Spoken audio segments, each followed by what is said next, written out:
सूरज की तरह चमकना है तो सूरज की तरह तपना होगा। डॉक्टर एपीजे अब्दुल कलाम के ये शब्द आपको अनवरत रूप से प्रेरित करते रहेंगे कि आप उस कलम के बादशाह बने जिस कलम की बदौलत आप दुनिया के लोगों में बेहतरी ला सकें, और उस बेहतरी को लाने से पहले आपको उस बेहतरी लाने वाले लोगों के संबंध में जानना आवश्यक होगा। और उन लोगों को जानने के लिए हमारे पास सबसे बड़ा स्रोत होता है भारतीय इतिहास, और उस इतिहास को जाने बगैर हम किसी के जीवन में आमूल परिवर्तन नहीं ला सकते। जैसा कि आपने सुना होगा, बहुत सारे इतिहासकारों ने कहा है कि जो अपना इतिहास नहीं जानते वो अपना इतिहास नहीं ले सकते। तो हम लोग आज अध्ययन करेंगे भारतीय इतिहास के संबंध में। भारतीय इतिहास के संबंध में अध्ययन शुरू करने से पहले यह जानना आवश्यक है कि इतिहास क्यों पढ़ते हैं, इतिहास पढ़ने की आवश्यकता क्यों है, इतिहास पढ़ा कैसे जाता है। तो अगर इतिहास के परिप्रेक्ष्य में बात करें तो आप देखेंगे इतिहास शब्द जो है वो एक तरीके से ग्रीक शब्द है, और उस ग्रीक शब्द का अर्थ होता है शोध या अनुसंधान। उस शोध या अनुसंधान शब्द की अलग अलग परिभाषाएं बिगड़ी गई हैं। जैसे कि बहुत सारे लोग कहते हैं कि इतिहास क्या है, तो इति धन हा धन आश, अर्थात ऐसा ही हुआ यही इतिहास है। कुछ लोगों का मानना है कि इतिहास तिथियों का या तारीखों का एक तरीके का संग्रह है। कुछ मानते हैं कि इतिहास एक कथा है। इतिहास कथा नहीं, कथाओं का संग्रह है, और उस कथाओं के संग्रह में आज हम लोग अध्ययन करेंगे इतिहास के संबंध में। तो इतिहास की सबसे बेहतर परिभाषा ये हो सकती है कि इतिहास अगर ये पूछे कोई क्या है, तो इतिहास एक तरीके की यात्रा है। कैसी यात्रा है? अतीत से वर्तमान की यात्रा है, और ये यात्रा इतनी सहज और सरल नहीं रही जितनी हम और आप समझ लेते हैं। ये बहुत ही कठिन यात्रा रही, और इस यात्रा के पड़ाव में मानव ने दर बदर बहुत कुछ सीखा है, और उस सीखने की परिपाटी से ही इतिहास का जन्म होता है। अब बात करें कि इतिहास पढ़ते क्यों है, तो इतिहास पढ़ने का मेन मकसद ये होता है कि अतीत के अनुभवों से सीखते हुए, अतीत से सीखते हुए वर्तमान को बेहतर करें, और वर्तमान को बेहतर कर भविष्य को उज्जवल बनाएं, और आने वाली पीढ़ियों के लिए एक नया और बेहतर मार्ग प्रशस्त करें। तुम्हारे मन में अक्सर सवाल उठता होगा कि तुम इतिहास क्यों पढ़ते हो। गुजरे हुए जमाने को समझने का एक रास्ता है इतिहास का अध्ययन। इतिहास में यह समझाने का प्रयास किया जाता है कि हमारे पूर्वजों का जीवन किस तरह का था, उन्हें किन दिक्कतों का सामना करना पड़ा, और वे उन दिक्कतों को किस प्रकार हल करते थे। अतीत को जानना तुम्हारे लिए अत्यावश्यक है, क्योंकि तभी तुम आज के भारत की परिस्थितियों को बेहतर ढंग से समझ सकते हो। तभी तुम्हें अपने देश की कहानी मालूम होगी। इस कहानी की शुरुआत सदियों पहले हुई। अब इतिहास के अध्ययन का तरीका कुछ बदल गया है। पहले इतिहास में ज़्यादातर तारीखों और घटनाओं की अधिकतर केवल राजनीतिक घटनाओं की भरमार रहती थी। अब इतिहास का दायरा विस्तृत हो चुका है। अब इतिहास में जीवन के अनेक पहलुओं का समावेश होता है। जीवन के विविध अंगों के अध्ययन को ही हम संस्कृति कहते हैं। एक जमाना था जब समझा जाता था कि कला, स्थापत्य, साहित्य और दर्शन से संबंधित जानकारी ही संस्कृति है। अब संस्कृति में समाज की सभी गतिविधियों का समावेश होता है। इसलिए इतिहास में अब समाज के केवल उच्च वर्गों का ही नहीं, बल्कि समाज के सभी स्तरों के समुदायों का अध्ययन होता है। अब इतिहास में राजाओं और राजनीतिज्ञों के अलावा उन सामान्य लोगों के बारे में भी जानकारी रहती है जिन्होंने इतिहास को बनाने में योगदान दिया। इतिहास में कला और स्थापत्य का, भारतीय भाषाओं के विकास का, साहित्य का तथा धर्मों का अध्ययन होता है। अब हम केवल ये नहीं देखते कि समाज के कुलीन वर्गों में क्या होता था, बल्कि निचले स्तर के लोगों के कार्यों और रुचियों को भी जानने का प्रयास करते। इससे इतिहास का अध्ययन अधिक दिलचस्प हो जाता है, और हम अपने समाज को काफ़ी बेहतर ढंग से समझ सकते हैं। कुलीन और सामान्य स्तर के जिन लोगों से हमारा समाज बना है वे सभी आरंभ में भारत के मूल निवासी नहीं थे। उनमें से बहुत से बाहर से आकर भारत में बस गए। यहाँ उन्होंने शादियाँ की, यहाँ के लोगों में वे घुल मिल गए और भारतीय समाज का अभिन्न अंग बन गए। इसलिए नाना प्रकार के लोगों के कारण हमारे देश में नाना प्रकार के धार्मिक कृत्य, बोलियाँ और रीति रिवाज प्रचलित हुए। हमारे कई मौजूदा विचारों के बारे में हम सोचते हैं कि ये पुराने ज़माने से चले आ रहे हैं, इसलिए सही हैं, लेकिन हर मामले में ऐसा नहीं है। इसलिए अपने इतिहास को ठीक से जानने और समझने में हमें बड़ी सावधानी बरतनी चाहिए ताकि उसका दुरुपयोग ना हो। वर्तमान को समझने के लिए अतीत को समझना अत्यंत जरूरी है। इतिहास की सही जानकारी दो चीज़ों पर निर्भर करती है। एक है स्रोत, सामग्री का विवेचन करके सावधानी से उपयोग करना। प्राचीन काल के इतिहासवेत्ताओं को विभिन्न किस्म की स्रोतों सामग्री का उपयोग करना पड़ता था। उनमें से कुछ स्रोत सामग्री विश्वसनीय होती थी और कुछ नहीं भी। इसलिए विश्वसनीय स्रोत सामग्री को ज़्यादा महत्व देना जरूरी है। दूसरी चीज़ यह है कि इतिहासवेत्ता अपने कुछ कथनों के बारे में जो दलील देते हैं वे बुद्धिसंगत होनी चाहिए। ऐतिहासिक घटनाओं के पीछे कुछ ना कुछ कारण होते, इन कारणों की पूरी जांच पड़ताल होनी चाहिए। अतीत की बुद्धिपूर्वक जांच पड़ताल करना तो और भी ज़्यादा जरूरी। केवल इसी तरीके से ऐतिहासिक ज्ञान आगे बढ़ सकता है। इसके अलावा अतीत का अध्ययन बड़ा ही दिलचस्प होता है। यह गड़े हुए खजाने की खोज के खेल जैसी चीज़ है। इस खेल में खजाने को खोजने के लिए भिन्न भिन्न जगहों पर सुराग या संकेत छिपे रहते। एक सुराग मिलने पर तुम्हें अगले सुराग का पता चल जाता है। इस प्रकार धीरे धीरे आगे बढ़ते हुए अंत में तुम खजाने तक पहुंच जाते हो। इतिहास के मामले में खजाने का अर्थ है ये जानना कि तुम्हारे जन्म के काफ़ी पहले दुनिया में और हमारे देश में क्या क्या घटित हुआ। भारत के अतीत की शुरुआत कई हजार साल पहले हुई। हमारे पूर्वजों ने अपने पीछे जो चीज़ें छोड़ी उनसे हमें अतीत के बारे में जानकारी मिलती है।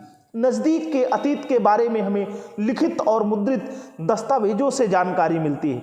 जब अभी छपाई का ज्ञान नहीं था उस युग के हमें कागज़ पर हाथ से लिखे हुए लेख या ग्रंथ मिलते, परंतु उससे भी पहले के युग में कागज़ नहीं बना था। लेख और ग्रंथ ताड़पत्रों, भोजपत्रों, ताम्रपत्रों पर लिखे जाते थे। कभी कभी लेख बड़ी शिलाओं, खंभों, पत्थरों की दीवारों या मिट्टी पत्थर के छोटे फलकों पर भी उकेरे जाते। अतीत में और अधिक पीछे एक ऐसा भी समय था जब लोग लिखना भी नहीं जानते थे। प्राचीन काल के उन लोगों के जीवन के बारे में हमें जानकारी उन चीज़ों से मिलती है जो पीछे छोड़ गए, जैसे उनके मिट्टी के बर्तन या उनके हथियार और औजार। ये ठोस चीज़ें हैं जिन्हें हम देख सकते हैं, छू सकते हैं। अभी अभी तो इन चीज़ों को सचमुच ही धरती से खोद कर निकालना पड़ता है। ये तमाम चीज़ें ऐतिहासिक खजाने को खोज निकालने के खेल के सुराग हैं। सुराग अनेक प्रकार के हो सकते हैं। सबसे ज़्यादा उपयोग हस्तलिपियों का होता था। हस्तलिपियाँ उन पुस्तकों को कहते हैं जो ताड़पत्रों या भोजपत्रों या कागज़ पर लिखी गई। आमतौर पर कागज़ पर लिखी हुई हस्तलिपियाँ ही अधिक मिलती, यद्यपि ये उतनी ही पुरानी होती हैं जितनी कि ताड़पत्रों या भोजपत्रों पर लिखी गई पुस्तकें। ये ज़्यादा पुरानी पुस्तकें जिन भाषाओं में लिखी गई उनमें से कुछ भाषाएं आज हमारे देश में नहीं बोली जाती, जैसे पाली, प्राकृत। दूसरी अनेक पुरानी पुस्तकें संस्कृत और अरबी भाषा में।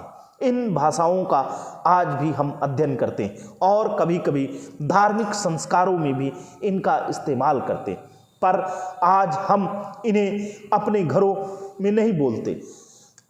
तमिल भाषा में भी पुरानी पुस्तकें मिलती हैं। दक्षिण भारत में बोली जाने वाली इस तमिल भाषा में काफ़ी पुराना साहित्य मिलता है। ये सब शास्त्रीय भाषाएं कहलाती हैं। दुनिया के अनेक भागों का इतिहास विभिन्न शास्त्रीय भाषाओं में लिखा मिलता है।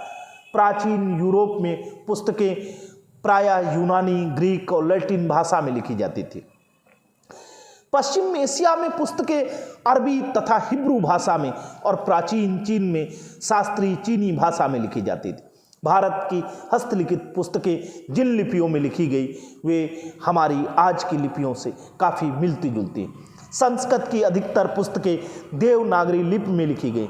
देवनागरी में लिखी गई इन पुस्तकों को तुम पढ़ सकोगे, परंतु जब तक तुम्हें संस्कृत भाषा का ज्ञान नहीं होगा तब तक नहीं समझ पाओगे कि इन पुस्तकों में क्या लिखा हुआ है। लेकिन 2000 साल पहले की लिखावट काफ़ी भिन्न रही। उस जमाने के अभिलेख पढ़ने के लिए तुम्हें उस पुरानी लिखावट या लिपि को मेहनत करके सीखना होगा। उस अधिक प्राचीन लिपि में लिखी गई हस्तलिपियां आज नहीं मिलती, पर उस जमाने के अभिलेख आज भी मिलते हैं। पत्थर की सतह पर या धातु के पत्रों पर जो लेख उकेरे जाते हैं उन्हें शिलालेख या अभिलेख कहते। देश के विभिन्न भागों से विभिन्न भाषाओं में ऐसे अनेक अभिलेख मिले। अतीत के बारे में जोड़ बटोर कर जानकारी प्राप्त करने के लिए ये अभिलेख एक प्रकार से सुरागों का काम करते हैं। हस्तलिखित पोथियाँ प्रायः पुस्तकालयों में मिलती, परंतु अभिलेख शिलाखंडों, स्तंभों, प्रस्तर फलकों, भवनों, धातुपत्रों पर पाए जाते हैं।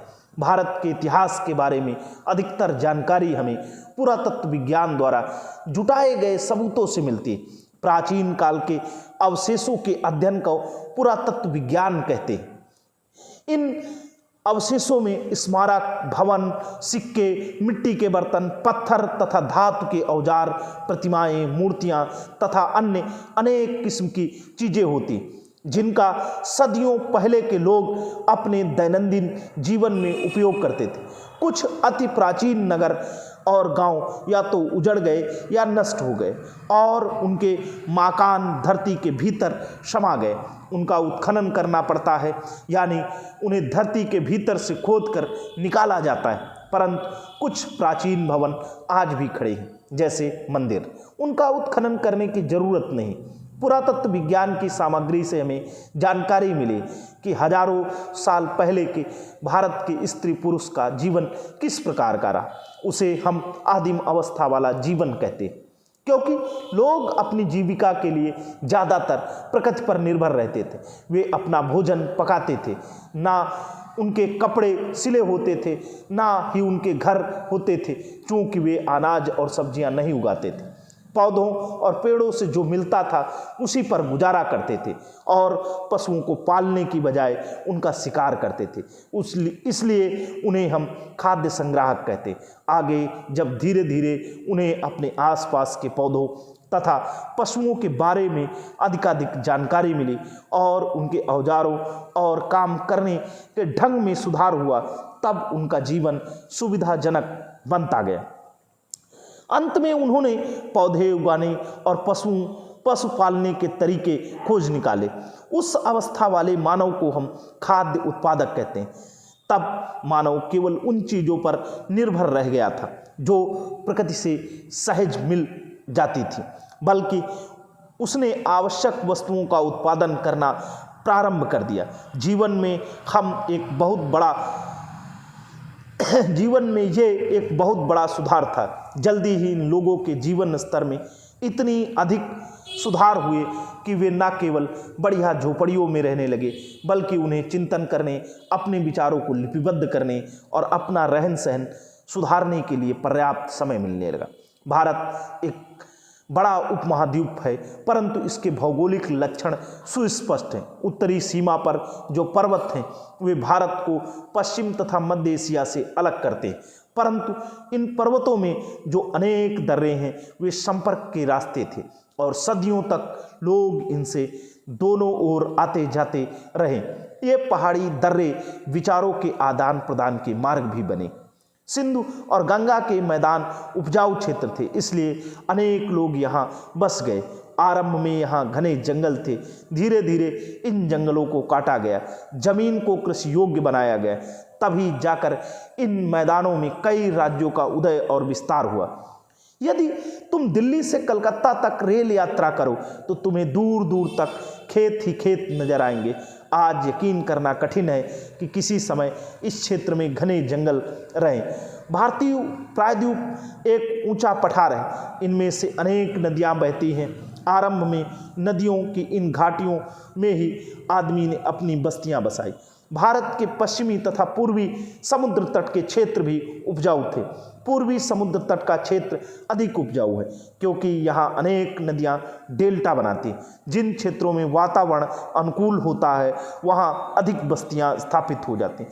विभिन्न क्षेत्रों में पैदा होने वाली चीज़ों का लेन देन करने के लिए बस्तियों के बीच अक्सर ही संबंध स्थापित हो जाते हैं। ऐसे लेन देन से व्यापार का जन्म होता है और संपर्क सूत्र व्यापारी मार्गों में बदल जाते हैं। व्यापार से लोगों के आवागमन को बढ़ावा मिलता है। व्यापारी एक स्थान से दूसरे स्थान जाते हैं और इस प्रकार लोगों में आपसी मेल मिलाप बढ़ता है। सबसे पहले लेन देन और आवागमन करने वाले वे पशुचारी लोग थे जो अपने पशुओं को विभिन्न चारागाहों तक ले जाते थे। आबाद हुए किसानों से संबंध स्थापित करते थे और अपने साथ लेन देन की कुछ चीज़ें लेकर चलते।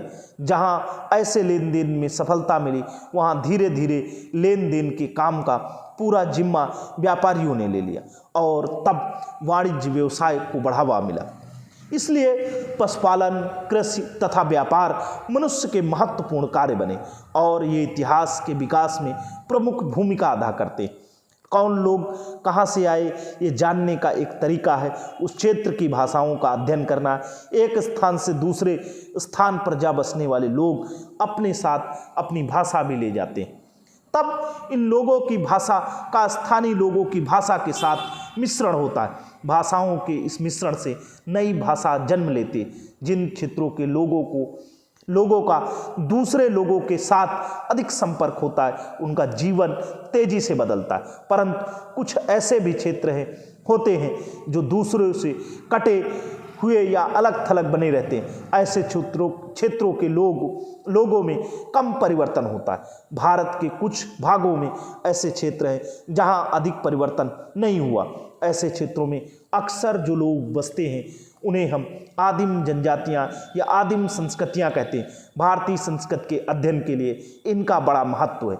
इनका जीवन क्रम प्राचीन भारत के उस समय के लोगों के जीवन के समान है जब भारतीय संस्कृति का आरंभ हो रहा था। इनमें से ऐसे अनेक पुराने जीवन मूल्य मौजूद हैं जो भारत के अन्य भागों से अब लुप्त हो गए। हमारे लिए ये सौभाग्य की बात है कि भारत में ऐसी आदिम संस्कृतियां अब भी जीवित हैं। इनमें से अनेक बातों की जानकारी मिलती। हमारे अध्ययन के स्रोतों में पुरातात्विक और साहित्यिक साक्ष्यों का आधार होता है और इन्हीं आधारों पर हम प्राचीन भारतीय इतिहास या इतिहास के संबंध में अध्ययन करते हैं। अगली बात हम लोग आगे करेंगे।